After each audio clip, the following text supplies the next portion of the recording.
നമ്മൾ മുമ്പേർ വന്ന് തള്ളേണ്ട കാര്യമില്ലോ, കണ്ടറിയാലോ എന്ത് നാക്കാന്ന് കൈകളൊക്കെ. എന്തായിരുന്നു അത്?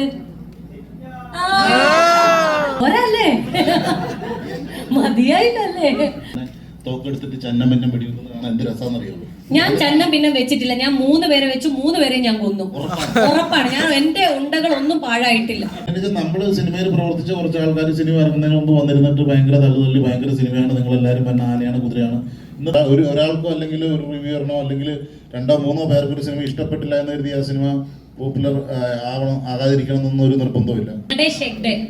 അദ്ദേഹം ഒരു വില്ലനായിരുന്നു. അദ്ദേഹത്തിന് പക്ഷെ ടുട്ടുമോൻ വെടിവെച്ച് കൊന്നു.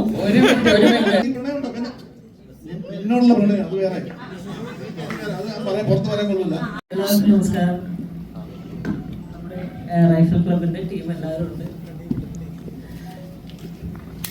ഞങ്ങളെല്ലാവരും കൂടി പടം കണ്ടു. ഞങ്ങൾക്ക് എല്ലാവർക്കും ഭയങ്കര ഇഷ്ടമായി. നിങ്ങൾക്ക് ഇഷ്ടമാവുമെന്ന് കരുതുന്നു. ഇനി എന്താണ്? അല്ല, ഞങ്ങൾക്ക് ഇഷ്ടപ്പെട്ടു. മുത്തപ്പന്റെ കളി നല്ലതാണ്. മുത്തപ്പന്റെ കൂട്ടുകാരും കൂടെ പറഞ്ഞാൽ പോകില്ല, നാട്ടുകാരും കൂടെ ഇഷ്ടപ്പെടണമല്ലോ. പക്ഷേ ഫീഡ്ബാക്ക് വന്ന് എല്ലാവർക്കും ഭയങ്കരമായിട്ട് ഇഷ്ടപ്പെട്ടു. ഒരുപാട് തിയേറ്ററിൽ നിന്ന് വിളിച്ചു, നമ്മുടെ സുഹൃത്തുക്കൾ വിളിച്ചു. സുഹൃത്തുക്കൾ അല്ലാത്ത ആൾക്കാരും ഇന്ത്യയുടെ സിനിമയാണെന്നാണ് പറയുന്നത്. പക്ഷെ ഇതിൻ്റെ എല്ലാ ക്രെഡിറ്റും എനിക്ക് തോന്നുന്നത് എൻ്റെ ഡയറക്ടറും സ്ക്രിപ്റ്റ് റൈറ്ററും എൻ്റെ സിനിമാറ്റോഗ്രാഫറായ ആഷിഖിനാണ് ഞാൻ സിനിമ സമർപ്പിക്കുന്നത്. ഞങ്ങളൊക്കെ ഇങ്ങനെ മാത്രമല്ല, കുറേ ക്യാരക്ടേഴ്സ് ഉണ്ട് ആർട്ടിസ്റ്റായിട്ട്. ഇത് കറക്റ്റായിട്ട് കാസ്റ്റിംഗ് ഏറ്റവും ഗംഭീരമായിട്ട് ചെയ്ത സിനിമയാണ്. എല്ലാവർക്കും പറ്റിയ കഥാപാത്രങ്ങൾ കൃത്യമായ അളവിൽ. ഇത് ഗംഭീര സിനിമയാണ്. ഞാൻ കണ്ടപ്പോൾ ഇന്ന് എല്ലാവർക്കും നമസ്കാരം. റൈഫിൾ ക്ലബ്ബ് റിലീസായിരിക്കുകയാണ്. നിങ്ങൾ കുറച്ച് പേരൊക്കെ പടം കണ്ടിട്ടുണ്ടെന്ന് കരുതുന്നു. ഞങ്ങൾ കണ്ടു. ഞങ്ങൾക്ക് നല്ല എക്സ്പീരിയൻസ് ആയിരുന്നു. നല്ല അഭിപ്രായങ്ങളാണ് കിട്ടുന്നത്. എന്തെങ്കിലും ചോദിക്കുകയാണെങ്കിൽ ചോദിക്കാൻ തോന്നുന്നല്ലേ? അതെ.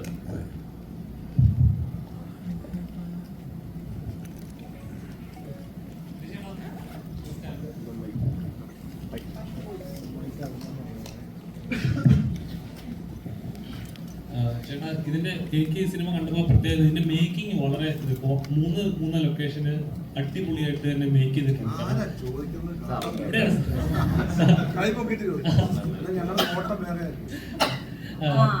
പ്രത്യേകിച്ച് മേക്കിംഗ് പറച്ചില്ല സ്റ്റൈലുകൾ, ഓവർ സെന്റിമെന്റ്സ് ഒന്നും ഇല്ലാതെ പടന്ന് പറഞ്ഞിട്ട് ഒരു ലാഗ് പോലും ഇല്ലാതെ എടുപിടി തീർക്കുന്ന ഇത് ഈ സിനിമ ഇങ്ങനെ ഒരു സിനിമ ഇങ്ങനെ കഥാപാത്രം കേട്ടപ്പോൾ ഫസ്റ്റ് മൈൻഡ് എന്തായിരുന്നു? ഇങ്ങനെ തന്നെ ഒരു അഭിപ്രായം വരും എന്നുള്ളതായിരുന്നു നമ്മുടെ എല്ലാ ഘട്ടത്തിലെയും പ്രതീക്ഷ.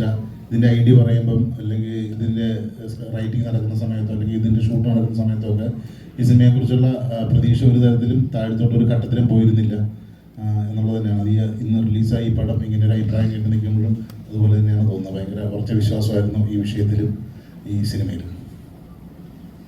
ഇത് ഞങ്ങൾ ഷൂട്ട് ചെയ്യുമ്പോൾ തന്നെ ഇതിൻ്റെ ഈ ഒരു പുതുമ, എന്താ പറയുക, ഈ സബ്ജക്റ്റ് മാത്രമല്ല മേക്കിങ്ങിൻ്റെ പുതുമയും ഞങ്ങൾ സ്പോട്ടിൽ തന്നെ അനുഭവിച്ച ആൾക്കാരാണ്. കാരണം ആഷിഖ് തന്നെയാണ് ക്യാമറ ചെയ്തിട്ടുള്ളത്, ആഷിഖ് തന്നെ ഡയറക്ടറും. ശരിക്കും പറഞ്ഞാൽ ആ ലൊക്കേഷനിൽ ആഷിഖിൻ്റെ ഒരു ദിവസം പോലും ഒരു 5 മിനിറ്റ് പോലും ഞങ്ങൾക്ക് ഫ്രീ ആയിട്ട് കിട്ടിയിട്ടില്ല. ഞങ്ങളൊക്കെ ആലോചിക്കും, ഇയാൾ ഇങ്ങനെ കിടന്ന് കഷ്ടപ്പെടുന്നല്ലോ. പക്ഷെ ആ കഷ്ടപ്പാടിൻ്റെ എന്തുകൊണ്ടാണ് ആഷിഖ് അന്ന് അത്രയും ഒരു ഹാർഡ് വർക്ക് എടുത്തിട്ടുള്ളത് എന്നുള്ളത് ഇന്ന് സിനിമ കണ്ടപ്പോഴത്തേക്കാണ് നമുക്ക് മനസ്സിലായത്. കാരണം എളുപ്പമല്ല ഇങ്ങനത്തെ ഒരു സബ്ജക്റ്റ് എടുത്തിട്ട് അതിനെ ഇത്രയും മനോഹരമായിട്ട് മേക്ക് ചെയ്യുക എന്ന് പറയുന്നത് എളുപ്പമുള്ള കേസല്ല. പ്രത്യേകിച്ച് ഡയറക്ടറും ക്യാമറാമാനും പ്രൊഡ്യൂസറും ഒരാൾ തന്നെയാണ് എന്ന് പറയുന്ന ഒരു അവസ്ഥയുണ്ട്. ഞങ്ങൾ ഏറ്റവും അധികം എൻജോയ് ചെയ്ത് വർക്ക് ചെയ്തിട്ടുള്ള ഒരു സിനിമയാണ്. നമുക്ക് എല്ലാ സിനിമയും പറയുന്ന ഒരു ഡയലോഗ് തന്നെയാണെങ്കിൽ പോലും ഇതിൻ്റെ പ്രത്യേകത ചിലപ്പോൾ ഇവരൊക്കെ പറഞ്ഞു കാണുമായിരിക്കും, ഇന്നലൊക്കെ ചില ഇതിലും പറഞ്ഞു കാണുമായിരിക്കും. നമുക്കൊരു കാരവൻ ലൈഫൊന്നും ഈ സിനിമയിലില്ലായിരുന്നു. കാരണം ഒരു എസ്റ്റേറ്റിൻ്റെ മണ്ടയ്ക്ക് മുകളിലൊരു ബംഗ്ലാവിലാണ് നമ്മൾ ഷൂട്ട് ചെയ്യുന്നത്. ഞങ്ങൾക്ക് താമസിക്കാനായിട്ട് ഓരോരോ റൂം ഉണ്ടാക്കി വെച്ചിരിക്കുക, അത്രയേ ഉള്ളൂ. എല്ലാവർക്കും ആണുങ്ങൾക്ക് വേറെ പെണ്ണുങ്ങൾക്ക് വേറെ എന്നൊക്കെ റൂം ഉണ്ടാക്കി വെച്ചിട്ടുണ്ടെങ്കിൽ പോലും ഒറ്റ റൂമിലായിരുന്നു ഞങ്ങളെല്ലാവരും അവിടെ കഴിഞ്ഞതൊക്കെ. ഈ സിനിമയ്ക്ക് അത്രത്തോളം ഈ ആർട്ടിസ്റ്റുമായിട്ടുള്ള ഒരു എന്താ പറയുക ഒരു കെമിസ്ട്രി എന്ന് പറയുന്ന സംഭവം ഉണ്ടല്ലോ, അത് ഈ ഷൂട്ടിംഗ് ലൊക്കേഷനിൽ തന്നെ ഞങ്ങൾക്ക് ഫീൽ ചെയ്തിട്ടുള്ള ഒരു കാര്യമാണ്. ഇപ്പോൾ ഈ മോർണിംഗ് ഷോ കഴിഞ്ഞപ്പോൾ തന്നെ ഇപ്പം മൊബൈലിലൊക്കെ വരുന്ന മെസ്സേജുകളും അല്ലെങ്കിൽ നമ്മുടെ യൂട്യൂബേഴ്സും എല്ലാവരും തന്നെ പറഞ്ഞിട്ടുള്ള വളരെ പോസിറ്റീവായിട്ടുള്ള ഒരു ഇതാണ്. ഇതൊരു ഹോളിവുഡ് മേക്കിംഗ് ആണോ അല്ലെങ്കിൽ ബോളിവുഡ് മേക്കിംഗ് ആണോ എന്നൊക്കെ ചോദിക്കുന്നുണ്ട്. ഇത് ഏത് വുഡ് ആണെങ്കിലും ശരി, പക്ഷെ ഇങ്ങനെ ഒരു സിനിമ എന്ന് പറയുന്നത് നമുക്ക് വളരെ അപൂർവം കാണാൻ പറ്റുന്ന ഒരു സാധനമാണ്. ഇത് നമുക്കൊരു തിയേറ്റർ എക്സ്പീരിയൻസ് ചെയ്താൽ മാത്രമേ മനസ്സിലാവുള്ളൂ. നമുക്കിതിൻ്റെ കഥയെ പറ്റിയോ അല്ലെങ്കിൽ ഇതിൻ്റെ മറ്റ് ഒരുപാട് കാര്യങ്ങളിലേക്ക് കടന്നു കഴിഞ്ഞാൽ ഇതിൻ്റെ സസ്പെൻസും കാര്യങ്ങളൊക്കെ ഒരു ഇതായിപ്പോൾ. സോ നമുക്ക് പറയാനുള്ളത് പ്രേക്ഷകർ ഇത് തിയേറ്ററിൽ കണ്ട് ആസ്വദിക്കണം എന്ന് മാത്രമേ ഉള്ളൂ. ഒരു പക്ക ആഷിഖ് അബൂബ് ഫിലിം എന്ന് തന്നെ പറയാൻ പറ്റത്തുള്ളൂ.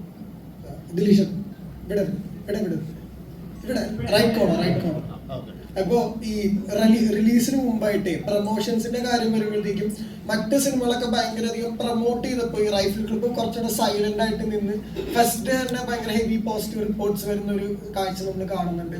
ഈ ലോ പ്രൊഫൈൽ വന്ന് ക്രിസ്മസ് തൂക്കാമെന്നുള്ള ഒരു പ്ലാൻ ആയിരുന്നു. പ്ലാൻ്റെ അല്ല, ഇത് കണ്ടന്റിലുള്ള നമ്മുടെ വിശ്വാസം കൊണ്ടാണ് ഫസ്റ്റ് സ്ക്രീനിങ് കഴിഞ്ഞിട്ട് ഒരു പ്രസ് മീറ്റ് വെക്കാമെന്ന് ടീം തീരുമാനിക്കുന്നത്, അല്ലെങ്കിൽ പ്രൊഡക്ഷൻ ഹൗസ് തീരുമാനിക്കുന്നത്. അല്ലെങ്കിൽ നമ്മൾ പടത്തിന് മുമ്പേ പ്രസ് മീറ്റ് വെച്ചേനെ. എന്തായാലും എല്ലാവരും സിനിമ കണ്ടു കഴിയുമ്പോൾ അതിനെക്കുറിച്ച് സംസാരിക്കുന്നതാണല്ലോ കുറച്ചുകൂടെ ക്ലാരിറ്റിയിൽ സംസാരിക്കാമല്ലോ. നമ്മൾ മുമ്പേ വന്ന് തള്ളേണ്ട കാര്യമില്ലോ, കണ്ടറിയാമല്ലോ എന്ന് പറയുന്നത്. എടുത്തു പറയേണ്ട ഒരു കാര്യം അതിൻ്റെ ഒരു കാസ്റ്റിംഗ് ആണ് കേട്ടോ. അത് സിനിമ കാണുമ്പോൾ മനസ്സിലാവും. അല്ല, നമ്മളൊക്കെ ഓൾറെഡി സിനിമകളിൽ അഭിനയിച്ചിട്ടുള്ള ആൾക്കാരാണ്. ആദ്യമായിട്ട് അഭിനയിച്ചിട്ടുള്ള കുറച്ച് ആൾക്കാർ, പ്രത്യേകിച്ച് നമ്മുടെ ഹനുമാൻ കായ്, നമ്മുടെ സൂരജ്, അതൊക്കെ അതിഗംഭീരമായിട്ടുള്ളൊരു എൻട്രി, ഗംഭീരമായിട്ടുള്ള ഒരു എൻട്രിയും കാര്യം തന്നെ ആക്ട് ചെയ്യുന്ന കുറേ ആൾക്കാരുണ്ട്. നടേഷ്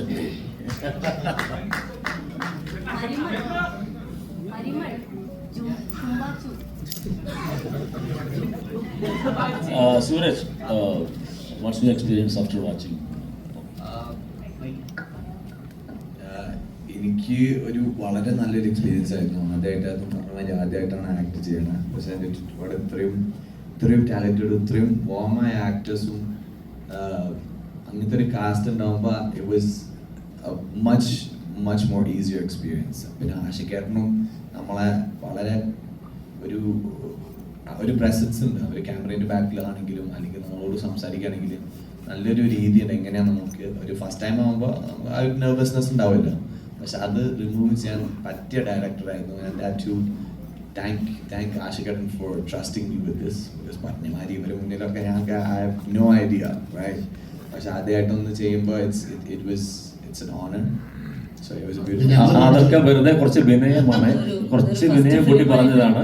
അങ്ങനത്തെ ഒരു ഫീൽ ഞങ്ങൾക്ക് തോന്നിയിട്ടില്ല. സൂരജ് ഫസ്റ്റ് ഡേ തന്നെ അതിഗംഭീരമായിട്ട് പെർഫോം ചെയ്തിട്ടുള്ള സീൻസ് ആയിരുന്നു. പേടിച്ചു. അതെ, സൂരജിന്റെ ഒരു പ്രിപ്പയർ ചെയ്യുന്ന ടെക്നിക്ക് തന്നെ നമ്മൾ ഞെട്ടിപ്പോയിട്ടുണ്ട്. ഇവ വന്നിട്ട് ഒരു 30 പുഷപ്പ് എടുക്കും ഷോട്ടിന് മുമ്പ്. എന്നിട്ട് പോയിട്ടാ പുള്ളി സ്ട്രഗ്ലിംഗ് സീൻസ് ഒക്കെ അഭിനയിക്കുന്നത്. So it was passionate to watch him also. Very beautiful ആയിരുന്നു അത്. അല്ല, ഇതിന്റെ മുന്നേ ഞാൻ സ്റ്റേജിലാണ് യൂഷ്വലി പെർഫോം ചെയ്യല്. അപ്പൊ ആ സ്റ്റേജിൽ കയറുന്ന മുന്നേ നമ്മൾ സാധാരണ ഒരു 100 പുഷപ്പ് അടിച്ചിട്ടാണ് പോകില്ല. അപ്പൊ ഞാൻ ആ സെയിം ടെക്നീക്ക് ഇവിടെ യൂസ് ചെയ്യാനായിരുന്നു മനസ്സിലുണ്ടായത്. പിന്നെ അതും നമ്മൾ സീൻ എന്ന് പറഞ്ഞാൽ നമ്മൾ വെടി കൊള്ളുന്ന സീനായിരുന്നു. അപ്പൊ ഞാൻ അങ്ങനെ കുറച്ച് പമ്പാവട്ടെ എന്ന് വിചാരിച്ചിട്ടുണ്ട്.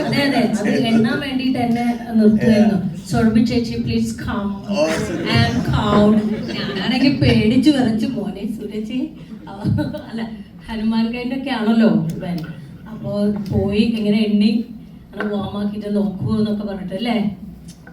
ബേബിയുടെ കോൺഫിഡൻസ് ഒക്കെ ഉണ്ടായിട്ടാണ് നമുക്കൊന്ന് ചെയ്യാൻ പറ്റിയത്. Like it was really fun. It was a beautiful time and yeah.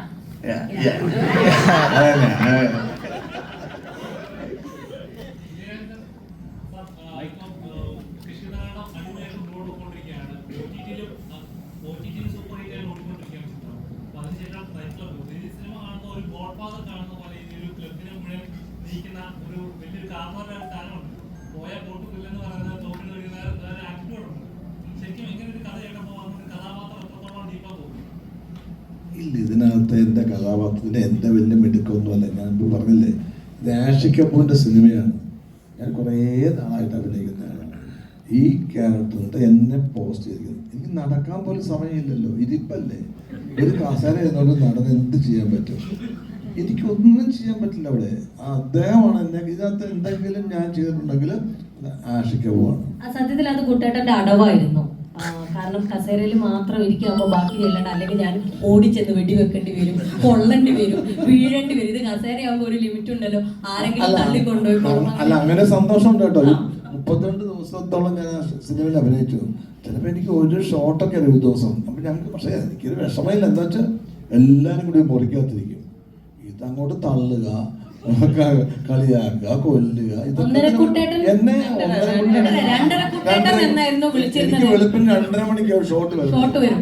ഞാൻ രാവിലെ മേക്കപ്പ് ചെയ്യും, മേക്കപ്പിനായിരിക്കും. അപ്പൊ 2:30 മണിക്കാണ്. അപ്പൊ ചിലപ്പം എനിക്ക് നേരത്തെ ഷോട്ട് വരും. ഇപ്പൊ ഈ സുരഭിയൊക്കെ കൂടെ പോയി ആഷിക്കോട് പറയും, വേണ്ട കുട്ടിയുടെ വെയിറ്റ് ചെയ്യാൻ, പുള്ളി ഉറങ്ങുക, കുറച്ച് കഴിഞ്ഞ് എടുത്താൽ മതി, പുള്ളി ഉറങ്ങിക്കോട്ടെ എന്ന്. അപ്പൊ പിന്നെ ആഷിക്ക് വിചാരിക്കും ഞാൻ ഉറങ്ങിക്കോട്ടെ എന്ന്. അപ്പൊ ലാസ്റ്റ് ഷോട്ട് എനിക്ക് എടുക്കും 2:30 മണിക്ക്. അപ്പൊ ഇവരൊക്കെ സുഖമായിട്ട് ബാക്കി ഷോട്ടൊക്കെ കഴിഞ്ഞിട്ട് പോകും. അങ്ങനെ 2:30 കൊട്ടുന്ന പേര് കിട്ടിയിട്ടുണ്ട്. 10 ദിവസം കഴിഞ്ഞപ്പോ ചേട്ടൻ 2 മണിയാകുമ്പോഴേ റെഡി ആവുള്ളൂ. 2:30 വിളിക്കുള്ളൂ. അയ്യോ അല്ല, നോണ പറയല്ലേ. അതിരാവിലെ ഞാൻ റെഡിയാകും. പക്ഷെ ഇവരൊക്കെ പിള്ളേരല്ല. ഇപ്പൊ ഞാനിപ്പോ ഇവരെന്ത് പറഞ്ഞാലും സമ്മതിച്ചുള്ളൂ. ഞാനുള്ള കാണുന്നവര് 40-42 വർഷമായിട്ട് സിനിമയില്. പക്ഷേ അഹങ്കാരമൊന്നും കുട്ടേട്ടൻ കാണിച്ചില്ല. അഹങ്കാരമല്ല, അഹങ്കാരം എന്റെ അവസ്ഥയാണ്. അഹങ്കാരമല്ല കുഞ്ഞെ, പിടിച്ചു നിൽക്കണ്ടേ നിങ്ങളുടെ കൂടെ. ഇത് എന്ത് നാക്കാന്ന ദൈവങ്ങളൊക്കെ. അപ്പൊ ഒരിക്കലും ഞാൻ മലയാള സിനിമ ഇത്രയും വർഷമായിട്ട് നിന്നിട്ടും ഇതിന്റെ കൂടെ നിൽക്കുക എന്നുള്ളതാണ് ഏറ്റവും വലിയ പ്രശ്നം. ഞാൻ സമയം വരുന്നുണ്ട് കേട്ടോ, കുഴപ്പമില്ല, ഞാൻ പിടിച്ചു നിൽക്കും. ഇവിടെ തരണം ചെയ്യാൻ പറ്റുമെങ്കിൽ ഞാൻ ഇനി കുറെ കൂടെ നിൽക്കും, ഉറപ്പാണ്. ഇത് പാസ്സായാൽ ഞാൻ ഇങ്ങനെ എനിക്ക് എന്നെ ആർക്കും തടുക്കാൻ പറ്റില്ല. ഇത് പാസ്സായി ഞാൻ സുരഭി.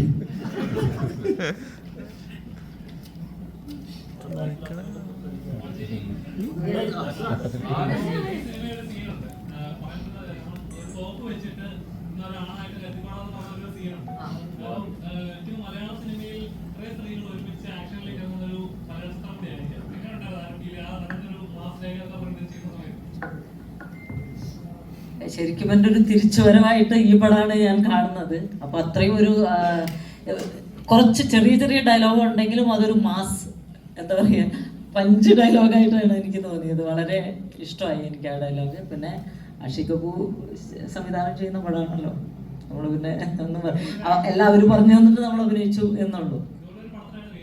യെസ്. ഇന്ന് മോർണിംഗ് ഷോ കഴിഞ്ഞപ്പോഴത്തേക്കും വന്ന കുറേ കോളുകളിൽ അധികം ആൾക്കാരെ പറഞ്ഞ സംഭവമാണ് ഇതിൻ്റെ ഡയലോഗ്സ് എന്ന് പറയുന്നത്. ഇഷാൻ പുഷ്കരൻ എന്താ പറയുക, നമ്മൾ കാച്ചി കുറുക്കിയെടുത്ത ഡയലോഗ്സ് എന്നൊക്കെ പറയുന്നത്. ഒരുപാട് വലിച്ചുപോയ ഡയലോഗ്സും കാര്യങ്ങളൊന്നുമില്ല. പക്ഷെ ഉള്ള ഡയലോഗ്സ് എന്നുള്ള കണ്ടന്റ് ഭയങ്കര രസകരമായിട്ടുള്ള സംഭവം. നെക്സ്റ്റ് ദർശന, ഞങ്ങളുടെ സിനിമയുടെ കുഞ്ഞോളും.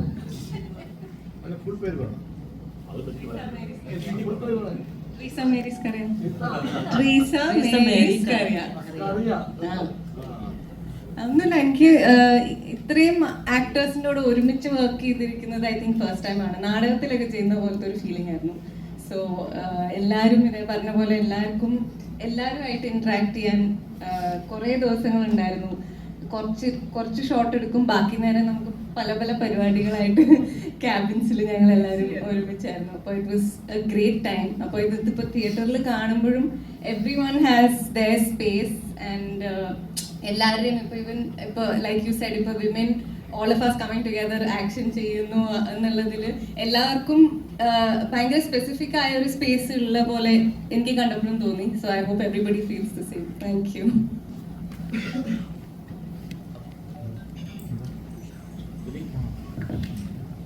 നമസ്കാരം. റൈഫിൾ ക്ലബിൻ്റെ ഏറ്റവും എനിക്ക് രസകരമായിട്ട് തോന്നിയൊരു കാര്യം, അത് പറഞ്ഞു തുടങ്ങാൻ നല്ലത് സൂരജാണ്. കാരണം സൂരജിനെ അഭിനയിക്കാൻ വിളിച്ചിട്ട് ഷൂട്ടിൻ്റെ ഡേറ്റ് ആയിട്ടും സൂരജ് അവിടെ നിന്ന് ഇങ്ങോട്ട് വരുന്നില്ല. അപ്പോൾ ശ്യാമിൻ്റെ അടുത്ത് പറഞ്ഞാണ്, സൂരജ് പറഞ്ഞു എനിക്ക് സ്ക്രിപ്റ്റ് അയച്ചതാണ്, എനിക്ക് ക്യാരക്ടറിൻ്റെ ഡീറ്റെയിൽ വേണം, എനിക്ക് കഥ കേൾക്കണം എന്നൊക്കെ പറഞ്ഞു. അപ്പോൾ ഞങ്ങളെല്ലാവരും ആദ്യമേ ഉണ്ടായിരുന്ന ഏറ്റവും വലിയ റൈഫിൾ ക്ലബിൻ്റെ ഒരു പ്രത്യേകത അതാണ്. ആ സിനിമയുടെ കഥ പക്ഷേ ഒരു പേജിലും എഴുതി തരാവുന്ന കഥയേ ഉള്ളൂ. പക്ഷെ ക്യാരക്ടേഴ്സിനെ അത്രമാത്രം ഡീറ്റെയിൽ ചെയ്തിട്ടുള്ള ഒരു സിനിമ അടുത്ത കാലത്തൊന്നും വന്നിട്ടില്ല. Each and every character well defined ആണ്. അത് റൈറ്റിംഗ് പാർട്ടായാലും അതിൻ്റെ മേക്കിംഗ് പാർട്ടായാലും അത്ര പെർഫെക്റ്റ് ആണ്. അപ്പോൾ സൂരജിൻ്റെ അടുത്ത് ശ്യാം അവസാനം ഫോണിൽ വിളിച്ചിട്ട് ഇങ്ങോട്ട് കയറി പോകാൻ മച്ചനെ, ഇവിടെ വന്നിട്ട് പിടിക്കാൻ നമുക്ക്. ആ പിടുത്തമാണ് സിനിമയെ കണ്ടത്. അപ്പോൾ ഇങ്ങനെ ഓരോ ക്യാരക്ടറും ഈ സിനിമയിൽ കൃത്യമായിട്ടുള്ളൊരു ആർക്കുണ്ട്, അവർക്കൊരു ഹൈ പോയിന്റ് ഉണ്ട്.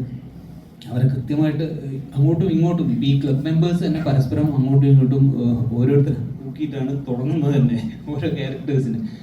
അത് കഴിഞ്ഞിട്ട് ഓരോ മെമ്പറിനെയും നിങ്ങൾക്ക് കൃത്യമായിട്ട് റെക്കഗ്നൈസ് ചെയ്യാവുന്ന രീതിയിൽ അത് എഴുതപ്പെട്ടിട്ടുണ്ട്.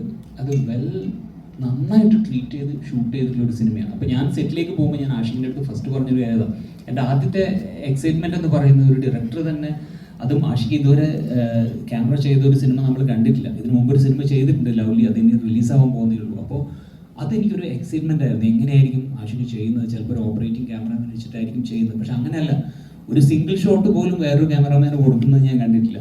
സെക്കൻഡ് DOP ഉണ്ട്, പക്ഷെ സ്റ്റിൽ ആഷിഖ് എല്ലാം ഷൂട്ട് ചെയ്യുന്നുണ്ടായിരുന്നു. അപ്പോൾ അത്ര രസകരമായിട്ടുള്ള ഒരു സെറ്റും ഒരു വൈബും ഞങ്ങൾക്ക് കിട്ടിയിരുന്നു. അപ്പോൾ ആ എനർജി ഇന്ന് സത്യത്തിൽ തിയേറ്ററിൽ ഇരിക്കുമ്പോൾ ടോട്ടൽ ബ്ലാങ്ക് ആയിരുന്നു. ഇത് വർക്കാവുന്നുണ്ടോ ഇത് അറിയുന്നില്ല, കാരണം നമുക്ക് ആ ഒരു ജഡ്ജ്മെൻറ്റ് പോയിരുന്നു. പക്ഷെ പുറത്തിറങ്ങി കഴിഞ്ഞതിന് ശേഷം ഓരോരുത്തർ വിളിക്കുമ്പോഴും തിയേറ്ററിൽ നിന്ന് കിട്ടുന്ന റെസ്പോൺസും അത് ഭയങ്കര ഹൈ ആയിരുന്നു. കാരണം നമ്മളൊരു കഥയല്ല ഈ സിനിമ, ശരിക്കും ഇതിൻ്റെ ഒരു ട്രീറ്റ്മെൻ്റ് ആണ്. ഈച്ച് ആൻഡ് എവറി ക്യാരക്ടർ ഓരോ പോയിന്റും ഹൈ ആക്കുന്നുണ്ട്. ആ ഹൈ ആക്കുന്നത് പ്രേക്ഷകന് കിട്ടിയാൽ മാത്രം വർക്കാവുന്ന ഒരു സിനിമ. അത് വർക്കായിരുന്നെന്ന് അറിയുന്നതിൽ വളരെ സന്തോഷം. Thank you.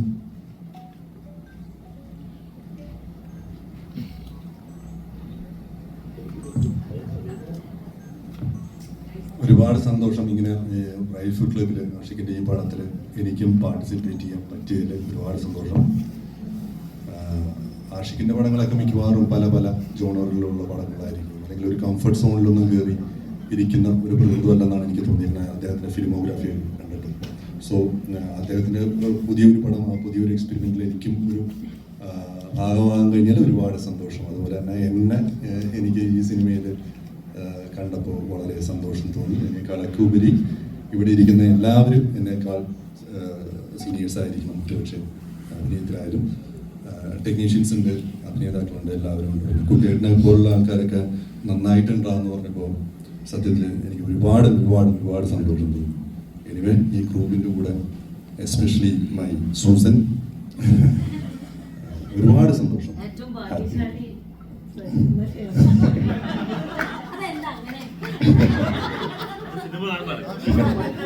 പലരും വിളിക്കുമ്പോഴൊക്കെ ഇതിന്റെ ഹ്യൂമർ നന്നായിട്ട് വർക്കായിട്ട് ചിരിച്ചു.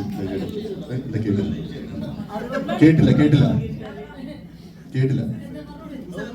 ചോദിച്ചു. ഷൂട്ട് ചെയ്തു, പകുതി ഉള്ള കാരണമാണ് കൂടുതൽ ഭാഗ്യശാലി. ഞങ്ങളുടെ ഗുരുനാഥൻ എന്ന് പറയുന്നത് സത്യത്തിൽ അന്ന് ഞങ്ങളുടെ മെയിൻ ഗുരുനാഥയായിട്ടുള്ള ദർശന അവിടെ ഉണ്ടായിരുന്നില്ല. പക്ഷെ വിഷ്ണു അഗസ്ത്യ അത് ഏറ്റെടുത്തു, അതിനു വേണ്ടിയിട്ടുള്ള നേതൃത്വം ഒക്കെ നൽകിയെങ്കിലും അല്ലേ, അവർ പടം കണ്ടിട്ടുണ്ടായിരിക്കും അല്ലേ, എന്തായിരുന്നു അത്? അത് ഇല്ലത്തുനിന്ന് ഇറങ്ങുകയും ചെയ്തു, അമ്മാക്കട്ട് എത്തിയതുമില്ല എന്നുള്ളൊരവസ്ഥ. അപ്പൊ അതില് സജീവൻ ചേട്ടന് വളരെയധികം വിഷമമുണ്ട്.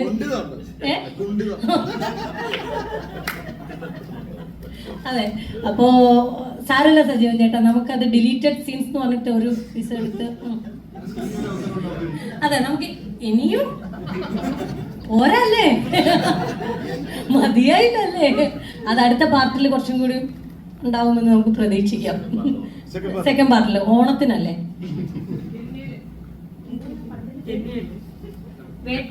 വേട്ടമൃഗം രാപ്പാടി പ്രൊഡക്ഷൻസിന്റെ വേട്ടമൃഗത്തിൽ നമുക്കത് കാണാവുന്നതാണ്.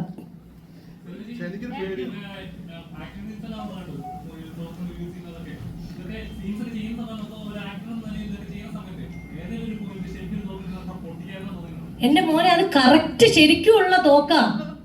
അത് ഒറിജിനൽ തോക്ക്, ഒറിജിനൽ ആയിട്ട് പൊട്ടിച്ചതാണ് ഞങ്ങള്. അത് പൊട്ടിച്ച് പോലീസ് വീട്ടിൽ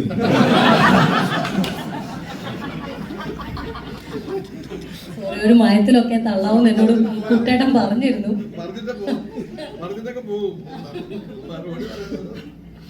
ഒറിജിനൽ അല്ലാത്തൊരു ഭാരമുള്ള തോക്കായിരുന്നു. അതെ അതെ, ഒരു 5 കിലോ 6 കിലോ ഉണ്ട് ഓരോ തോക്കും.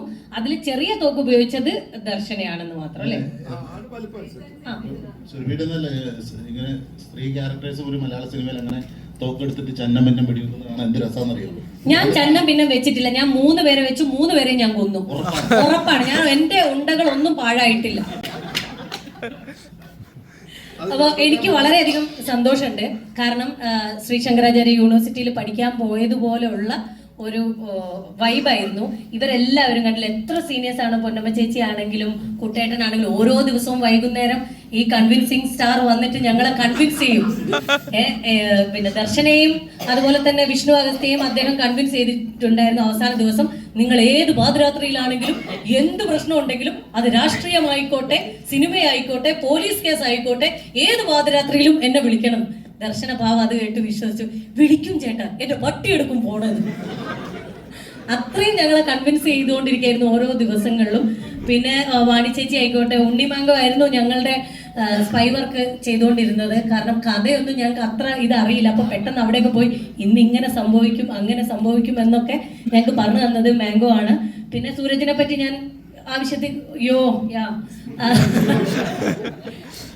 നമ്മളുടെ സ്റ്റാർ വിനീതേട്ടൻ, അദ്ദേഹത്തിന്റെ ഭക്ഷണം നിങ്ങൾ എല്ലാവരും കണ്ടു പഠിക്കേണ്ട ഒന്നാണ്. പച്ചക്കറികൾ മാത്രം, പലതരത്തിലാണ് അദ്ദേഹം ഫുഡ് കഴിക്കുന്നത്.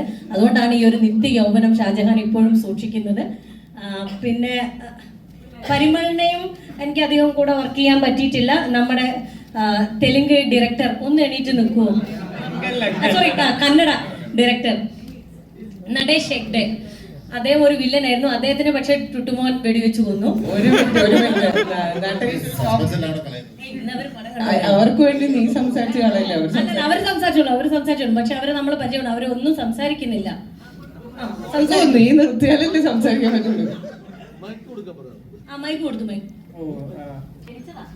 So thank you for having me. Sham said this is the first time in Malayalam film history a snipe shooter is hitting the target. So I'm happy to do that role. And also some of the greatest minds are here. It's privilege to work with them. Thank you. Vishnu Agasthya. ഞാൻ വിഷ്ണു അഗസ്ത്യ. അപ്പോൾ ഞാൻ RDXന് ശേഷം വരുന്ന ഒരു സിനിമയാണ്. അപ്പോൾ ഇത്രയും ഭയങ്കര എന്താ പറയുക, ഇത്രയും വൈബുള്ള ഒരു ക്രൂവിൻ്റെ കൂടെ വർക്ക് ചെയ്യാൻ പറ്റിയതിൽ ഭയങ്കര സന്തോഷം. Thank you. ഇല്ല, ഉണ്ണിമാങ്കോ ഒന്നും പറയില്ല, പറഞ്ഞോ. അല്ല, എന്തെങ്കിലും ചോദിച്ചാൽ പറയാം. എന്തെങ്കിലും വിഷ്ണുവിനോട് ആരെങ്കിലും എന്തെങ്കിലും ഒന്ന് ചോദിക്കോ?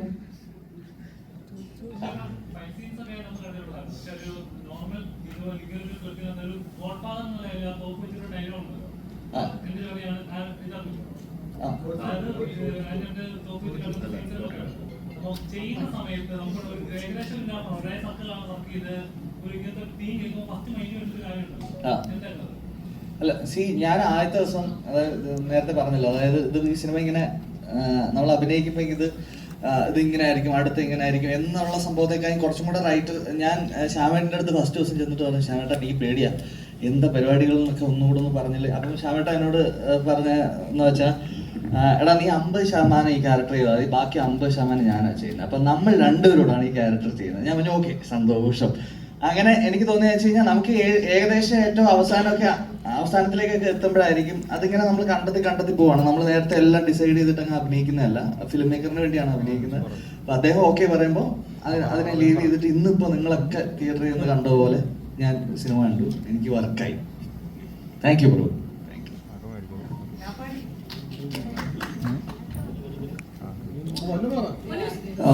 എല്ലാവർക്കും നമസ്കാരം. ഹലോ, നിയാസ്. ഒരു ക്ലാഷ് ഉണ്ട്. നിയാസ്ക പറയട്ടെ. പൊന്നൂസിന് കുറച്ചധികം പറയാനുണ്ട്.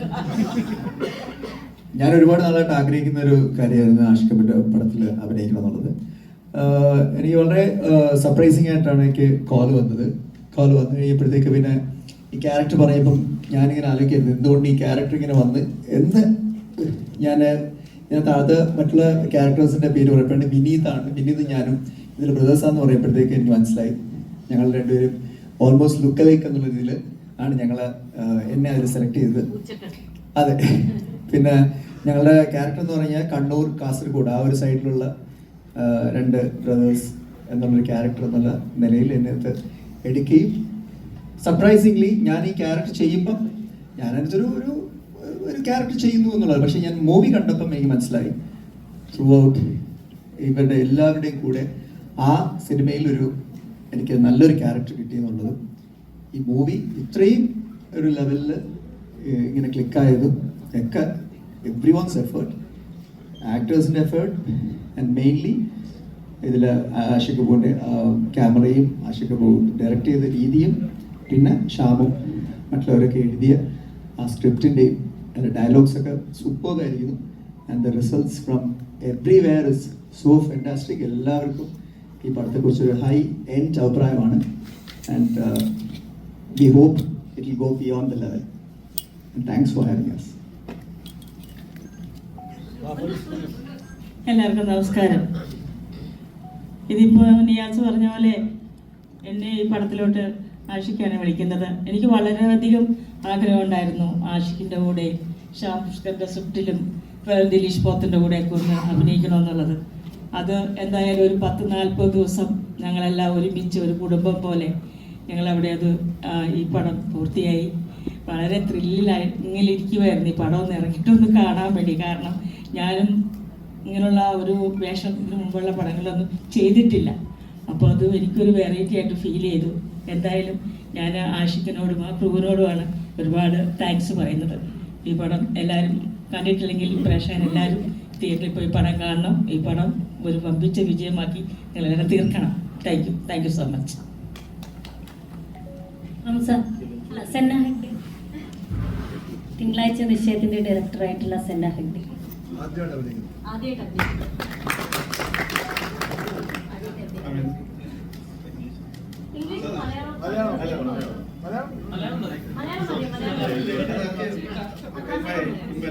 ഞാൻ ഒരിക്കലും ആക്ടർ ആവുമെന്ന് വിചാരിച്ചില്ല. I had no aspiration. Even today like ഈ പടം കഴിഞ്ഞിട്ട് ഇനി ചോദിച്ചാൽ ഇല്ല ഞാൻ ആക്ടർ ആവണ്ട. So I think the casting director called me. അപ്പോൾ ഞാൻ വിചാരിച്ചു സാധാരണ ഇങ്ങനത്തെ കോൾ വരാറുണ്ട്. ഞങ്ങളുടെ സിനിമയിൽ ഈ കാസർഗോഡ് ഭാഗത്ത് ഞാൻ most of my movies are based there. So വേറെ ഏതെങ്കിലും നടന്മാരുടെ നമ്പർ വല്ല ചോദിച്ചിട്ട് വിളിച്ചെന്ന് വിചാരിച്ചു. സോ വെൻ ഹി സെഡ് ഞാനാണ് ആക്ട് ചെയ്യണമെന്ന് പറയുമ്പോൾ ഞാൻ ഇങ്ങനെ കളിയാക്കി 2-3 ദിവസം വിളിച്ചു കൊണ്ടി ഞാൻ താല്പര്യമില്ല എന്ന് പറഞ്ഞു. പിന്നെ then he started. അപ്പോൾ ഇതിൻ്റെ മൊത്തം കാസ്റ്റ് ഒന്നും പറഞ്ഞില്ല, 1-2 ആൾക്കാരുടെ പേര് മാത്രം പറഞ്ഞുള്ളൂ. Then he started dropping names. Then the greedy side of my mind started working. So basically, I'm here because of greed. Because nobody wants to lose an opportunity to work with these names and the bigger names who are not on the stage today. So yeah, I mean, ഞാനൊരു 4 ദിവസത്തേക്ക് എന്നിട്ട് എന്നെ വിളിച്ചത് ഇവിടെ for the shoot. Yeah, so I met Vishnu will tell the story. First ദിവസം വന്നിട്ട് Senna bro ഇതേപോലെ പറഞ്ഞു ഞാനിവിടെ ഉണ്ടെന്നുള്ള കാര്യം പറയണ്ട, നാളെ ആദ്യത്തെ ഷോട്ട് വെച്ചിട്ട് മിക്കവാറും ഞാൻ മുങ്ങും. അപ്പൊ അതുകൊണ്ട് ഞാനിവിടെ ഉണ്ടെന്നും ഞാൻ ഈ സിനിമയിൽ അഭിനയിക്കുന്നതും താൻ ആരോടും പറയരുത്. ഞാൻ പറഞ്ഞത് ഒരിക്കലും ഇല്ല. പക്ഷെ പതുക്കെ അഭിനയിച്ച് വന്നപ്പോ ഫസ്റ്റ് പരിചയപ്പെട്ട ഇദ്ദേഹത്തെ കൊല്ലുന്നത് ഞാനാ. അതൊരാശ്വാസമാണ്. So yeah, I mean, so 4 ദിവസത്തേക്ക് വന്നതാ. I think I stayed because I was part of the entire family of. I mean, I start with Suraj, and then I finish with Kashyap. So, and Suraj and me were the first friends. നമ്മൾ അടുത്തടുത്ത room ആയിരുന്നു. So I was so nervous, and it was his first time. So I told him take extra 5 push-ups for me. So that gives me extra confidence. So yeah, it's a wonderful opportunity, and yeah, I'm really grateful. Thank you. എല്ലാവർക്കും നമസ്കാരം. ഞാൻ കിരൺ പീതാംബരൻ. ഞാൻ ഇതിനകത്ത് rifle ക്ലബ്ബിൽ രാപ്പാടി എന്ന് പറഞ്ഞിട്ട് വേഷമാണ് ചെയ്തത്. So happy to be with all this vibrant team. പിന്നെ കാസ്റ്റിങ്ങിൻ്റെ ഭാഗമായിട്ട് ആദ്യം മിലിന്ദാണ് വിളിക്കുന്നത്. മിലിന്ദും ദീപിനും കൂടെ എനിക്കൊന്ന് പടം തുടങ്ങുന്നതിന് 2-3 മാസം മുമ്പ് വിളിച്ചിട്ടുണ്ടായിരുന്നു. അപ്പോൾ വല്ലപ്പോഴൊക്കെയാണ് ഇതുപോലെ എന്തെങ്കിലുമൊക്കെ ഒരു വെറൈറ്റി ആയിട്ടൊക്കെ ചെയ്യാനായിട്ടൊരു ഓപ്ഷൻ ഒരു സാഹചര്യം കിട്ടുന്നത്. So very grateful. പടം നല്ല അഭിപ്രായം വരുന്നുണ്ട്. ഒരുപാട് പേര് വിളിക്കുകയും മെസ്സേജ് അയക്കുന്നുണ്ട്. ക്രിസ്മസിന് ഒരു വമ്പിച്ച വിജയമാവട്ടെ. പടം ആൾക്കാർ മനസ്സിലായിട്ടെ. Thank you.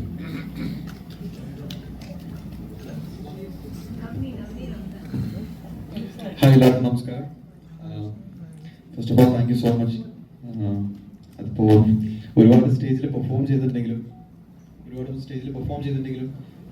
ഈ സ്റ്റേജിൽ നിൽക്കുമ്പോൾ കുറച്ച് പേടി കൂടുതലാണ്. കാരണം as an actor first stage ആയിരിക്കണം ഇങ്ങനെ. ആൻഡ് ഈ സിനിമയിൽ ആക്ച്വലി എന്നെ കാസ്റ്റ് ചെയ്തതും മിലിന്ദ് എന്ന് പറയുന്ന കാസ്റ്റിംഗ് ഡയറക്ടറാണ്. So first of all thanks to him. പുള്ളിയാണ് ആദ്യം ഓഡീഷൻ ചെയ്തതും അതിനുശേഷം ആഷിഖേട്ടൻ എന്നെ സെലക്ട് ചെയ്യുകയും ചെയ്തത്. അത് കഴിഞ്ഞ് ഈ സിനിമയിലേക്ക് വരുമ്പോൾ ഞാൻ കൂടുതൽ സിനിമയുടെ സ്ക്രിപ്റ്റ് ആയിരുന്നു ആദ്യമേ കേട്ടത്. ഇതിൻ്റെ കാസ്റ്റ് ആരാണെന്നോ അല്ലെങ്കിൽ ആരാണ് അഭിനയിക്കുന്നതെന്നോ ഒന്നും എനിക്കറിയില്ലായിരുന്നു. അതിനുശേഷമാണ് ഇത്രയും സൂപ്പർ സീനിയർ ആക്ടേഴ്സും എക്സ്പീരിയൻസ്ഡ് ആയിട്ടുള്ളവരൊക്കെയാണ് കൂടെ ചെയ്യുന്നത് മനസ്സിലാക്കിയത്. സോ അതെല്ലാം കഴിഞ്ഞ് ഞാൻ വിചാരിച്ചു എവിടെയെങ്കിലും ചെറിയൊരു തല കാണുമായിരിക്കും എന്ന് വിചാരിച്ചാണ് ഞാൻ ഈ പടം ചെയ്യുന്നത്. പക്ഷേ റിസൾട്ട് വന്നപ്പോൾ ഐ എം സോ ഹാപ്പി. നേരത്തെ ഇവിടെ ഉള്ളവർ പറഞ്ഞ പോലെ തന്നെ എല്ലാവർക്കും കൃത്യമായിട്ടുള്ള ക്യാരക്ടേഴ്സ് കൊടുത്ത പോലെ എനിക്കും കൃത്യമായിട്ട് ആഷിഖേട്ടനും ശ്യാമേട്ടനും എല്ലാവരും കൂടി കൃത്യമായിട്ടൊരു ക്യാരക്ടർ തന്നിട്ടുണ്ട്. Thank you so much. പിന്നെ ഇപ്പോഴും റെസ്പോൺസ് കിട്ടിക്കൊണ്ടിരിക്കുകയാണ്. Thank you so much.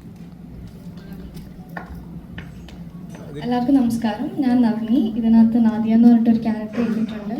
പിന്നെ ഒരു ഡാൻസ് ചെയ്യാനുള്ളൊരു ഭാഗ്യം ഇതിനകത്ത് കിട്ടിയിട്ടുണ്ട്. എനിക്ക് ഒരുപാടധികം സന്തോഷമുണ്ട്. എന്നെ ഇതിനകത്ത് കാസ്റ്റ് ചെയ്തിരിക്കുന്ന കാസ്റ്റിംഗ് ഡയറക്ടർ മിലിന്ദാണ്.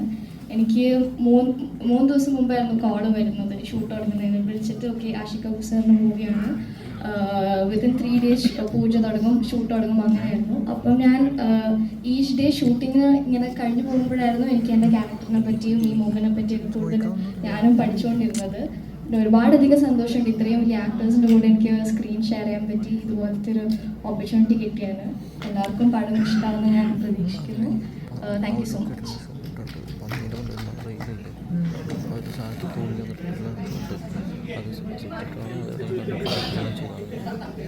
പിടിക്കപ്പെട്ടു.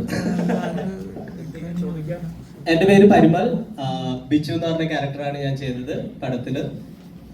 എല്ലാവരും പറഞ്ഞ പോലെ ഇത്രയും പേരുടെ കൂടെ വർക്ക് ചെയ്യാനും ഇങ്ങനത്തെ ഒരു മൂവിന്റെ ഭാഗമായാൻ പറ്റിയതിലും വളരെ സന്തോഷം. ആഷിഖേട്ടനും ശ്യാമേട്ടനും ഫുൾ സപ്പോർട്ട് തന്നതുകൊണ്ടാണ് ഇത്രയും ചെയ്യാൻ പറ്റിയത്. ബിക്കോസ് ഇത് എൻ്റെയും ഫസ്റ്റ് ടൈം ആണ്. Thank you so much for having me. ഇത്രയും പേരുടെ കൂടെ വർക്ക് ചെയ്യാൻ പറ്റിയതിൽ വളരെ സന്തോഷം.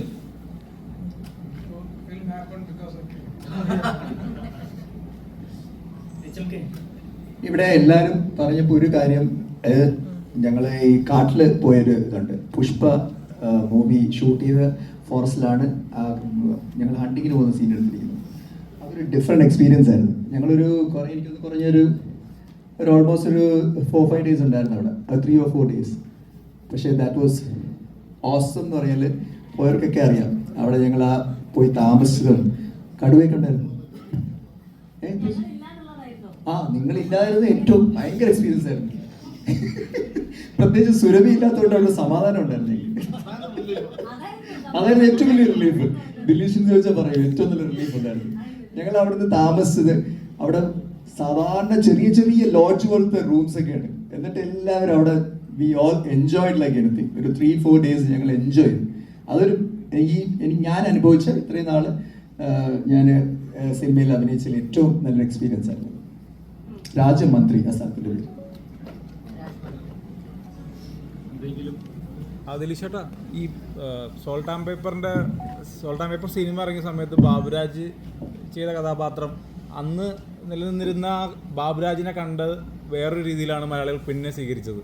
അതുപോലെ തന്നെയായിരുന്നു ഈ സിനിമയിൽ പൊന്നമ്മ ബാബു ചേച്ചി ഷെൽഫ് തുറന്ന് വെടിവെക്കുന്ന ആ ഒരു സീൻ. അപ്പോൾ ഈ കഥാപാത്രത്തിൽ വേണ്ടിയിട്ട് ശ്യാം പുഷ്കരൻ എഴുതുമ്പോൾ അത് എങ്ങനെയാണത് ട്രീറ്റ് ചെയ്യുന്ന സിനിമയിലേക്ക് വേണ്ടിയിട്ട്? ശ്യാമ വളരെ ഡീറ്റെയിൽ ആയിട്ട് ക്യാരക്ടേഴ്സ് എഴുതുന്ന ഒരു റൈറ്ററാണത്. പലതവണ പല സിനിമകൾ കൊണ്ട് പ്രൂവ് ചെയ്തിട്ടുള്ളതാണ്. ശ്യാമ ആഷിഖേട്ടന് വേണ്ടിയിട്ട് നിരവധി ക്യാരക്ടേഴ്സ് എഴുതിയിട്ടുണ്ട്. എല്ലാം ഭയങ്കര സൂപ്പർ ഹിറ്റ് ക്യാരക്ടേഴ്സാണ്. അപ്പം സോൾട്ടാമ്പൂരിലെ ബാബുച്ചേട്ടൻ്റെ ക്യാരക്ടർ പോലെ ഇപ്പം ഈ സിനിമയിലേക്കാണ് ഒരുപാട് ക്യാരക്ടേഴ്സ് ഉണ്ട്. അപ്പം അത് സുഹാസും ദിലീഷും ശ്യാമോടെ എഴുതുമ്പം അങ്ങനത്തെ ഒരു ക്യാരക്ടേഴ്സിനെ അതിൻ്റെ ഒരു പൂർണ്ണതയിൽ ഒരു സിനിമയിൽ ഒരു മേജർ പ്ലോട്ടിനെ അങ്ങനെ ഫോളോ ചെയ്യാനില്ലായിരിക്കും. ചെറിയൊരു ത്രെഡിലൊരു പടം നടക്കുമ്പോഴത്തേക്കും അതിൽ ക്യാരക്ടേഴ്സിനെ ഫോളോ ചെയ്തായിരിക്കും സിനിമ മുമ്പോട്ടേക്ക് പോവുക. അപ്പോൾ ഇത്രയധികം ക്യാരക്ടേഴ്സ്, ഇപ്പം ഈ പ്രസ് മീറ്റിന് 10-20-30 ക്യാരക്ടേഴ്സ് ഉണ്ട് ഈ സിനിമയിൽ. അത്രയും ക്യാരക്ടേഴ്സിനെ എല്ലാവരെയും ഒരു 2 മണിക്കൂറിനുള്ളിൽ കിട്ടുക, അതിനെ കൃത്യമായിട്ട് ഫോളോ ചെയ്യാൻ പറ്റുക എന്നുള്ളത് അങ്ങനത്തെ ഒരു റൈറ്റിംഗ് ഭയങ്കര ആവശ്യമാണ്. അത് വിജയിച്ചിട്ടുണ്ടെന്നാണ് ഞാൻ കരുതുന്നത്. ഷീയുടെ ഭയങ്കര രസമായിട്ട് ആ ക്യാരക്ടേഴ്സിനെ ഫ്രെയിമിലേക്ക് ആക്കിയിട്ടുണ്ട്. എക്സലൻ്റ് ആണ്. ഈ മഹേഷിന്റെ പ്രതികാരം ചെയ്യുന്ന സമയത്ത് സെറ്റിൽ വെച്ചിട്ട് എഴുതിയ ഒരു കഥകളൊക്കെ കേട്ടിട്ടുണ്ട്. അത്തരത്തിൽ സ്ക്രിപ്റ്റും കാര്യങ്ങളൊക്കെ ഉണ്ടായിരുന്നു. അല്ല, സ്ക്രിപ്റ്റ് ഓൾറെഡി എഴുതിയിട്ടുണ്ടാവും ഉറപ്പായിട്ട്. ഇത് കുറേ നാളിരുന്ന് അവർ വർക്ക് ചെയ്തിട്ടുണ്ട്. പല ഡ്രാഫ്റ്റുകൾ ഇപ്പം ഞാൻ തന്നെ ഷൂട്ട് തുടങ്ങുന്നതിന് മുമ്പ് പല ഡ്രാഫ്റ്റും പല ചേഞ്ചസും ഒക്കെ ആയിട്ട് പലതവണ കേട്ടിട്ടുണ്ട്. ഒരു ക്ലാരിറ്റി ഉണ്ടാവും. പിന്നെ ഉറപ്പായിട്ടും അപ്ഡേഷൻസ് ഉണ്ടാവും, ഇംപ്രൊവൈസേഷൻ സെറ്റിൽ ഉണ്ടാവാറുണ്ട്. അതാണ് സംഭവിക്കുന്നത്. ഇതിപ്പോൾ നമുക്ക് കിട്ടുന്ന ക്യാരക്ടറിനെ അങ്ങനെ ചെയ്ത് പ്രസൻറ്റ് ചെയ്ത് വരുമ്പോഴത്തേക്ക് ഉണ്ടാകുന്ന ചെറിയ ഇംപ്രൊവൈസേഷൻസ് ആയിരിക്കും, അല്ലെങ്കിൽ കറക്ഷൻസ്, പുതിയ ഫീഡുകളൊക്കെ ആയിട്ട് ചെയ്യാം.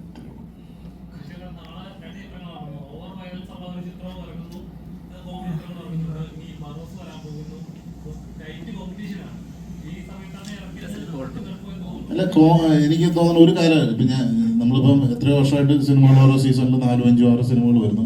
ഒരു സമയത്തും ഒരു സിനിമയുടെ വിജയം മറ്റൊരു സിനിമയ്ക്ക് ആളെ കുറയ്ക്കുന്നതായിട്ട് ഇതുവരെ കണ്ടിട്ടില്ല. ഏത് സീസണിലായാലും 2 നല്ല സിനിമ വന്നിട്ടുണ്ടെങ്കിൽ 2 പടം ഓടും, 4 നല്ല സിനിമ വന്നു കഴിഞ്ഞാൽ 4 ഓടും. ഇനി ഒരു പടവും നല്ലതല്ലെങ്കിൽ ഒരു പടം ഓടത്തില്ല. അതാണ് അതിൻ്റെ റിയാലിറ്റി എന്നാണ് തോന്നുന്നത്. ഒന്നിനും കോമ്പറ്റീഷനൊന്നും അല്ല. നമ്മൾ എന്തായാലും ക്രിസ്മസിന് ഇഷ്ടം പോലെ അവധി ദിവസമുണ്ട്. 3, 4, 5 നല്ല പടം വന്നാലും കാണാനുള്ള സമയമുണ്ട്. അല്ല, ഈ റീസെൻ്റ്ലി ഇപ്പോൾ ഭരതനാട്യം എന്നൊരു പടം എന്താണ് പ്രേക്ഷകരെ കൂടെ നല്ല അഭിപ്രായം കിട്ടിയിട്ടും തിയേറ്ററിൽ ഓടാന്ന് വന്ന അവസ്ഥ ഉണ്ട്. അപ്പോൾ അതും അതിൻ്റെ കൂടെ വലിയ പടം വന്നുകൊണ്ടാണ് അത് ഓടാതിരുന്നതെന്ന് അങ്ങനെ പറയുന്നുണ്ട്. പിന്നീട് OTTക്ക് ഭരതനാട്യം എന്ന് പറഞ്ഞ പടം കൂടെ വന്നതിൻ്റെ പേര് എനിക്ക് അറിയില്ല. അതല്ല അങ്ങനെ അല്ല, അത് സൈജു ചേട്ടൻ അത് പറഞ്ഞിട്ടുണ്ടായിരുന്നതാണ്. കൂടുതൽ ചർച്ച വന്നത് OTTയിലാണ്. OTT നല്ല വിജയമായിരുന്നു. പക്ഷെ തിയേറ്ററിൽ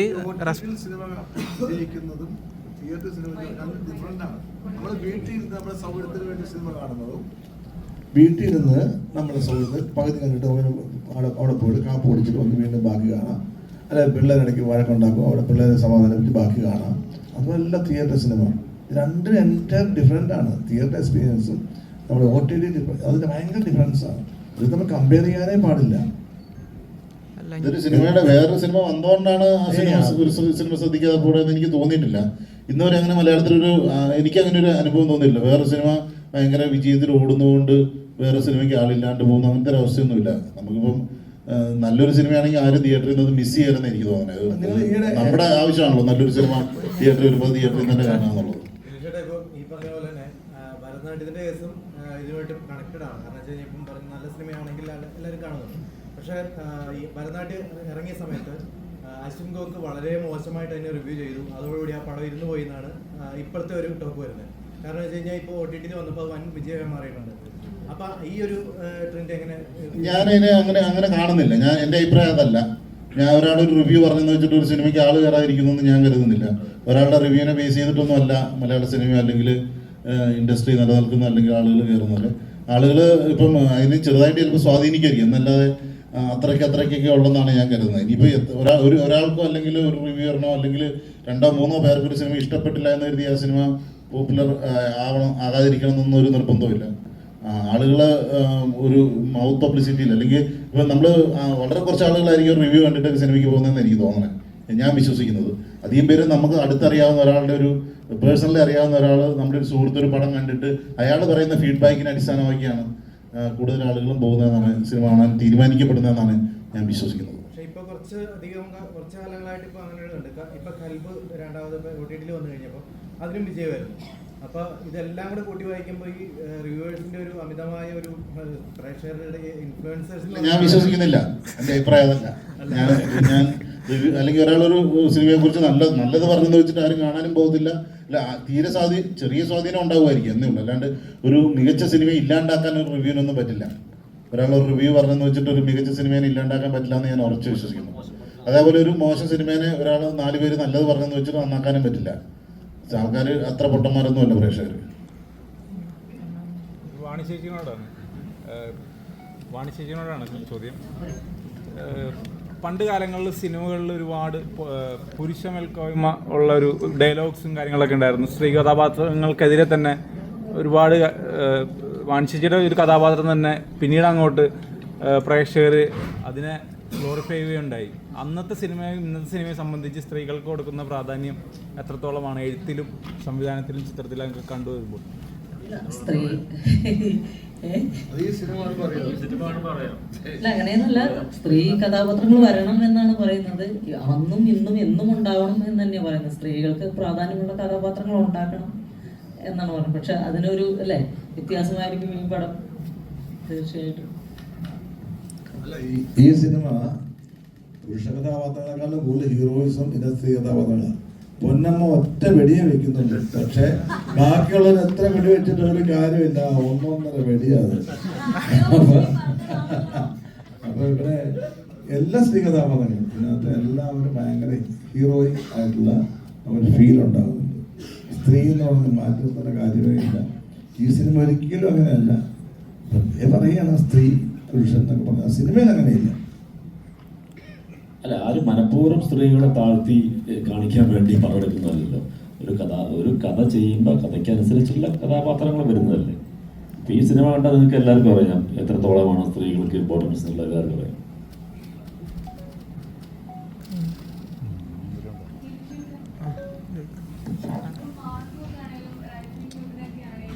പ്രൊമോഷൻ അധികം കുറവായിരുന്നു. ഇപ്പോൾ ആദ്യത്തേക്ക് ട്രെൻഡ് എന്ന് പറഞ്ഞാൽ എല്ലാ സിനിമകൾക്കും വലിയ ഹൈപ്പ് കൊടുത്ത് ജനങ്ങളിലേക്ക് എത്തിച്ച് എല്ലാവരും ഇപ്പോൾ പുഷ്പ അല്ലെങ്കിൽ ഒരുപാട് മൂവിയാലും ആൾക്കാരിലേക്ക് അധികമായിട്ട് പ്രതീക്ഷകളുടെ അമിത ഭാരം അടിച്ചേൽപ്പിക്കുകയായിരുന്നു. ഇങ്ങനെ ഒരുപാട് പ്രൊമോഷനൊക്കെ ഉണ്ടാകും.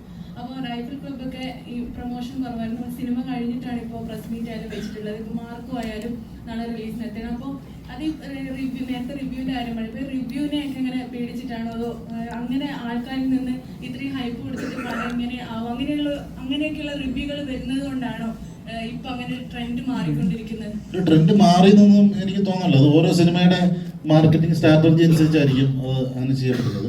പിന്നെ എന്ന് വെച്ചാൽ നമ്മൾ സിനിമയിൽ പ്രവർത്തിച്ച കുറച്ച് ആൾക്കാർ സിനിമ ഇറങ്ങുന്നതിന് മുമ്പ് വന്നിരുന്നിട്ട് ഭയങ്കര തള്ളുതള്ളി ഭയങ്കര സിനിമയാണ്, നിങ്ങളെല്ലാവരും പറഞ്ഞ ആനയാണ് കുതിരയാണ് എന്ന് പറയുന്നതൊക്കെ എത്രമാത്രം എഫക്റ്റീവാണ് എന്ന് എനിക്ക് തോന്നുന്നില്ല. ഇതൊക്കെ കാരണം ഇപ്പം നമുക്കൊരു സിനിമ ഇന്നിപ്പം ഇറങ്ങി, ഇന്ന് റിലീസായി, രാവിലത്തെ ഷോ ഉച്ച കഴിയുമ്പോഴത്തേക്കും കേരളത്തിൽ ഇപ്പം ആ ഒരു സിനിമയോട് അടുത്ത് നിൽക്കുന്ന അല്ലെങ്കിൽ സിനിമ കാണുന്ന കേരളത്തിലെ ഒരു 90% പ്രേക്ഷകനും ഈ സിനിമയെക്കുറിച്ചുള്ള റിവ്യൂ അല്ലെങ്കിൽ ആളുകളുടെ അഭിപ്രായം കിട്ടിക്കഴിഞ്ഞു. അവരിന്ന് തന്നെ തീരുമാനിച്ചിട്ടുണ്ട് ഈ ആഴ്ച ഈ സിനിമ കാണണോ വേണ്ടോ എന്നുള്ളത്. കേരളത്തിലെ മുഴുവൻ പ്രേക്ഷകരും തന്നെ തീരുമാനിച്ചിട്ടുണ്ട്. അപ്പോൾ അതിന് വേണ്ടിയിട്ട് നമ്മളിങ്ങനെ ഒരു മാസങ്ങളുടെ ഒരുക്കമൊന്നും ആവശ്യമില്ല എന്നുള്ളതാണ് തോന്നുന്നത്. അല്ലെങ്കിൽ ഈ സാഹചര്യത്തിൽ അതിപ്പോൾ ഇന്ന് രാവിലെ പടം റിലീസായി വൈകുന്നേരം ഇപ്പോൾ എല്ലാവരും പറഞ്ഞിട്ടുണ്ട് പടം നല്ലതാണോ അല്ലയോ എന്നുള്ളത്. അപ്പോൾ അതനുസരിച്ച് ആൾക്കാർ ടിക്കറ്റ് എടുക്കും, സിനിമ കാണും, അത്രേ ഉള്ളൂ. അതിനകത്ത് ഭയങ്കര ഒരു തള്ളിൻ്റെ ആവശ്യമില്ല എന്നാണ് ഞാൻ പറയുന്നത്. ജസ്റ്റ് ആൾക്കാരെ ഒന്ന് അറിയിക്കുക എന്നുള്ളതാണ് ഇത്ര ആവശ്യമുള്ളൂ തോന്നുന്നു. ഞാനിപ്പോൾ ഇത് അനാവശ്യമായിട്ട് പറയാൻ തോന്നും, അഹങ്കാരമായിട്ട് ചിലപ്പോൾ തോന്നും. സത്യമായിട്ടുള്ള കാര്യം പറയണമെന്ന് തോന്നിയോണ്ട് പറയാം. ഞാനൊരു 40-45 വർഷമായി സിനിമ നിൽക്കുന്നു. അന്ന് ഈ റിവ്യൂ പരിപാടിയൊന്നുമില്ല. സിനിമ വരുന്നു, നാന, വെള്ളി നക്ഷത്രം, അങ്ങനെ ചിത്രകാർത്തി, അങ്ങനെ കുറേ മാഗസിനുണ്ട്. അതിനകത്ത് കൊള്ളാമെങ്കിൽ കൊള്ളാമെന്ന് പറയും, അല്ലെങ്കിൽ സിനിമ തിയേറ്റർ നല്ലതാണെങ്കിൽ ഓടും. ഇപ്പോഴും അതാണ് അവസ്ഥ. അല്ലാതെ ഈ റിവ്യൂ കൊണ്ട് നടന്ന ആളല്ല ഞാൻ ഇനി നിൽക്കാൻ പോകുന്നത് റിവ്യൂ കൊണ്ട്. അപ്പോൾ റിവ്യൂ പറഞ്ഞിട്ട് അതിൽ ഭയങ്കര ബോറാണെന്ന്, ഞാൻ ബോറായിട്ട് അഭിനയിച്ചാൽ റിവ്യൂ പറഞ്ഞ് ബോറാന്ന് പറഞ്ഞു. ഞാൻ നന്നായിട്ട് അഭിനയിച്ചിട്ട് ബോറാന്ന് പറഞ്ഞാൽ പ്രേക്ഷകർ സമ്മതിക്കില്ല. ഞാൻ എന്തുകൊണ്ട് ഇത്രയും വർഷം നിൽക്കുന്നു? പ്രേക്ഷകന് ഇഷ്ടമുള്ളതുകൊണ്ടാണ്. അല്ലാതെ ഒരുത്തൻ അവിടെ നിന്നുകൊണ്ട് അതിന് ഭയങ്കര ബോറാന്ന് വേഷം കെട്ടിട്ട് പറഞ്ഞുകൊണ്ട് ഞാൻ മോശമാവില്ല. It's A fact. ഇയാൾ എങ്ങനെയുണ്ട്, ഇയാളുടെ സിനിമ എങ്ങനെയുണ്ട്, പ്രേക്ഷകനാണ് തീരുമാനിക്കുന്നത്. അല്ലാതെ ഏതെങ്കിലും ഒരുത്തൻ ഇന്നോട് പറഞ്ഞു കഴിഞ്ഞാൽ അതാണ് അംഗീകരിക്കേണ്ടത്. അത് വളരെ ബാലിശമായ ചോദ്യമാണ്, ബാലിശമായ വിശ്വാസമാണ്. നിങ്ങളെ ഒരാൾ പറഞ്ഞു കഴിഞ്ഞാൽ സിനിമ പൊളിക്കാമെന്ന് ഒരിക്കലും നടക്കില്ല. കലാകാരൻ അവൻ സൃഷ്ടിക്കുന്ന കലാരൂപം പ്രേക്ഷകൻ ഇഷ്ടപ്പെട്ടാൽ ഡെഫിനറ്റായിട്ട് നന്നായിരിക്കും. ഇഷ്ടപ്പെട്ടാൽ മോശമാണെങ്കിൽ പറഞ്ഞോളൂ. പക്ഷെ ഒരാൾ പറഞ്ഞിട്ട് അത് മോശമെന്ന് പറഞ്ഞാൽ ഒരിക്കലും ഓടാതിരിക്കുകയല്ല, പ്രേക്ഷകൻ ഇഷ്ടപ്പെടാതിരിക്കില്ല. അതിൻ്റെ ഏറ്റവും വലിയ തെളിവാണ് ഞാൻ ഇത്രയും വർഷമായിട്ട് സിനിമ നയിക്കുന്നു. ഞാൻ നായകനായിട്ടുണ്ട്, സഹനടനായിട്ടുണ്ട്, വില്ലനായിട്ടുണ്ട്, ഗുണ്ടായിട്ടുണ്ട്. ഒരുപാട് കാലഘട്ടങ്ങൾ കടന്നു വന്നയാളായ പിന്നെ ഇന്ന് ഞാൻ നടന്ന ആളല്ല. അതുകൊണ്ട് ഞാൻ പറയുകയാണ്, എൻ്റെ എക്സ്പീരിയൻസ് ആയിട്ട് പറയണ്ട, ആരും മോശക്കാരനായിട്ട് പറയുകയല്ല. ഇതുകൊണ്ടാണ് സിനിമ ഓടുന്നതെന്ന് ആരും വിശ്വസിക്കേണ്ട. നല്ലത് പറഞ്ഞാൽ നല്ലതാണ്.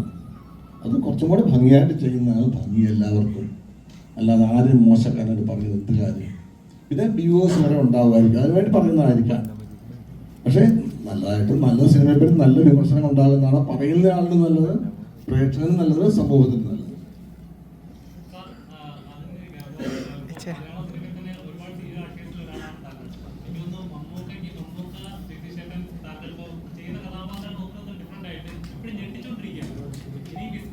ഞാൻ ഞെട്ടിക്ക് പോകുന്നില്ല, പ്ലീസ് അങ്ങനെയൊന്നും പറഞ്ഞു.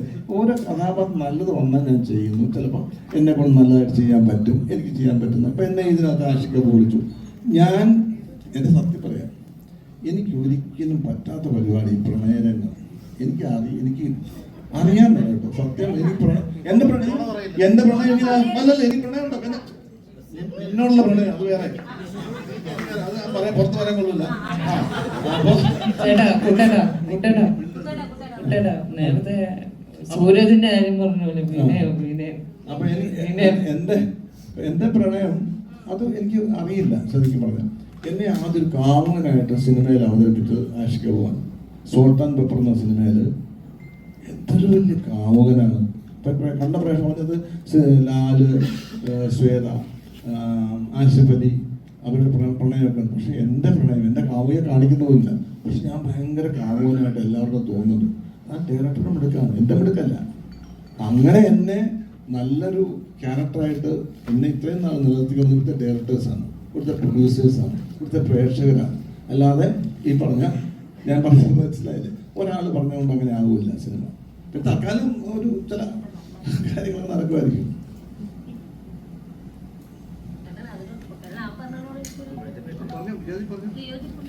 പ്രണയത്തിന്റെ കാര്യത്തിലല്ലേ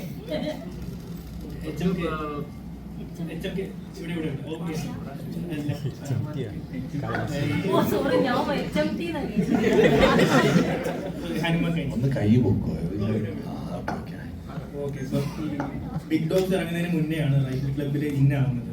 സോ ആക്ടിങ് ചെയ്യുമ്പോൾ ഇത് കണ്ടിന്യൂ ചെയ്യണമെന്ന് തോന്നിയിരുന്നു, അല്ലെങ്കിൽ അതേപോലെ ബിഗ് ഡോഗ്സിന് ശേഷം ഇപ്പോൾ ഈ പറയുന്ന പോലെ ഒരു ഗ്ലോബൽ റെക്കഗ്നേഷൻ കിട്ടി. സോ അതിനുശേഷം ഈ പറയുന്ന പോലെ ആക്ടിങ്ങിൽ എത്രത്തോളം ഇമ്പോർട്ടൻസ് ആണ് ഇനി കൊടുക്കാൻ പ്ലാൻ ചെയ്യുന്നത്? Good question. നമ്മുടെ ഫസ്റ്റ് ലവ് മ്യൂസിക്കാണ്. That's most important for me, right? അതും ഞാൻ ഈ പ്രോജക്റ്റ് ചെയ്യണ മുന്നേ തന്നെ അത് ആശയ്ക്കാരനോട് പറഞ്ഞതായിരുന്നു. This is something that is important to me. പക്ഷേ ഈ ഒരു എക്സ്പീരിയൻസ് ഉണ്ടായതുകൊണ്ട് I was able to see എങ്ങനെയുണ്ട് and how much I actually enjoyed it, right? It could be because of the cast, it could be because of the director and everything, but also personally എനിക്ക് ഈ experience എനിക്ക് കിട്ടിയതുകൊണ്ടാണ് എനിക്ക് ശരിക്കും കാണാൻ പറ്റിയത് എങ്ങനെയാണ്. ഇപ്പം നമ്മൾ ഇതുവരെ ഒരു മ്യൂസിക് വീഡിയോ ഒക്കെ ഷൂട്ട് ചെയ്യുമ്പോൾ it's very different experience, right? This is entirely different experience also, but അതിൻ്റെ സിമിലാരിറ്റീസ് ഉണ്ട് ബിക്കോസ് രണ്ടും ആർട്ടാണല്ലോ. Both are it's an experience personally and for the visual the audience. അപ്പോൾ അതുകൊണ്ട് always music in the first love ആവും. പക്ഷെ അത് let's see whatever happens, right? എനിക്ക് അങ്ങനെ ഒരു പ്ലാൻ വെച്ചിട്ടല്ലേ ഞാൻ ഇതിലേക്ക് വന്നത്, പാട്ടാണെങ്കിലും എന്താണെങ്കിലും, because it's just I do what I can get to do and I enjoy doing it and I'm going to try my best. So ഒരു റോൾ കിട്ടുകയാണെങ്കിൽ, or if I see something that I enjoy, or even if I want to try something out, I'll try. But whatever it is, അങ്ങനെ ഒരു plan വെച്ചിട്ടല്ല. Let's see. Thank you, brother. ഈ ആദ്യമായിട്ട് ഈ cinema ചെയ്യുന്ന സമയത്ത് ഭയങ്കര പേടി ഉണ്ടായിരുന്നു. ഈ സുരഭി ചേച്ചിയൊക്കെയാണോ ധൈര്യം തന്നോണ്ടിരുന്നത്? Actually പേടി കൊണ്ടുവന്നത് ഈ സൈഡിലാണ്. No jokes aside, actually ധൈര്യം തന്നത് എല്ലാവരും, സുരഭി ചേച്ചി നന്നായിട്ട് എല്ലാവരും തന്നു. ബിക്കോസ് അങ്ങനത്തെ ഒരു എൻവയറമെന്റ് ഉണ്ട്. It's like because ഇപ്പൊ എല്ലാവരും ഇവിടെ കാണുന്നുണ്ടല്ലോ, എല്ലാവരും like everyone's like family, everyone's joking and having a good time. And നമ്മൾ ഇത്ര എക്സ്പീരിയൻസ് ആയ ആക്ടേഴ്സിൻ്റെ അടുത്ത് വരുമ്പോൾ നമുക്കും ഒരു ഡൗട്ട് ഉണ്ടാവില്ല. How would it go, how would they be. But instantly അവരോട് സംസാരിക്കാൻ തുടങ്ങിയാൽ എല്ലാവരും, everyone was so nice and so warm and it was really good. Yeah. So നമുക്ക് വൈൻഡപ്പ് ചെയ്താലോ? അല്ലേ? Okay, thank you so much. കാണാത്തവർ cinema കാണുക, അഭിപ്രായങ്ങൾ അറിയിക്കുക. Thank you. അപ്പോൾ എന്തായാലും റൈഫിൾ ക്ലബിൻ്റെ ക്രൂ എന്ന നിലയിൽ ഞങ്ങൾ എല്ലാവരും ഭയങ്കര ഹാപ്പിയാണ്.